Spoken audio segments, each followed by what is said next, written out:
Get thee behind me, Satan. And, oh, this one will live for a while. And that's how God himself also identifies his champions. That I can give this one more.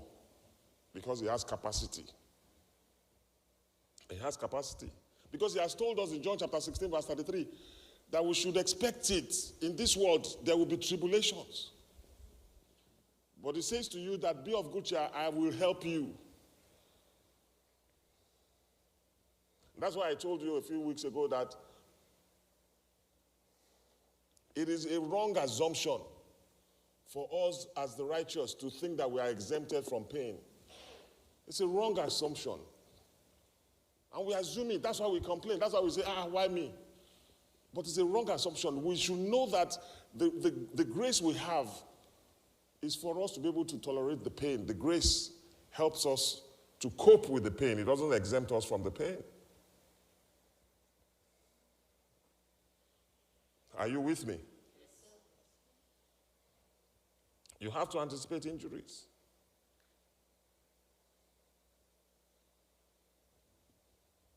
Injuries can be extremely painful, but they don't stop champions. Champions feel the pain and they keep going. They keep going. And that's the grace we should pray for. It's not the weight of what we are encountering, it's the ability to carry the weight of what we are encountering.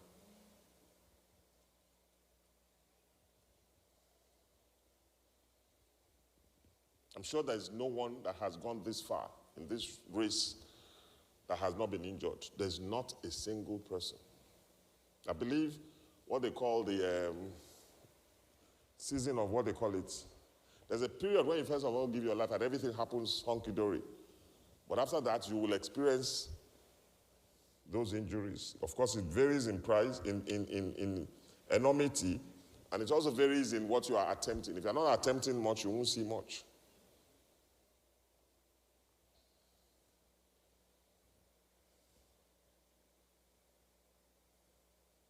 So, let's look at 3 things that most champions do that helps them overcome injuries. We have looked at 1 now. They anticipate injuries. They expect it.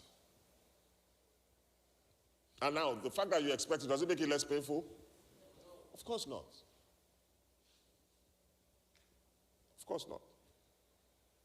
And that's why we should never be against grieving. Let people grieve. But they will be stronger after.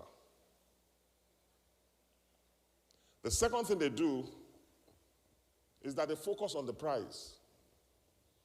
They focus on the prize. That's what motivates champions to keep going. I can't get over that lady, Lindsay Horn.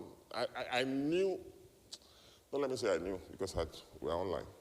But when I heard that she had an Achilles heels or whatever I call it, and she was going to go 1 week after, I was thinking, how can you bind those things and, of course, the first run, she fell 30 seconds into the race, but she was determined. Why? Because she was focused on that prize. That's what champions do. They are motivated by the prize. Hebrews chapter 12, verse 2 says, that's what Jesus Christ did, looking unto Jesus, the author and the finisher of our faith, who for the joy that was set before him endured the cross. That was what motivated him. When he was about to give up and say, Father, take this cross over me. He remembered that, millions, that crazy doge. Hey, he thought about those things that he would win, and then he kept on. He kept on. So you must be motivated by the prize. You must be. Can you imagine a pregnant woman? And I believe one of the reasons why I believe that the first child is the most painful is because they have never carried the prize.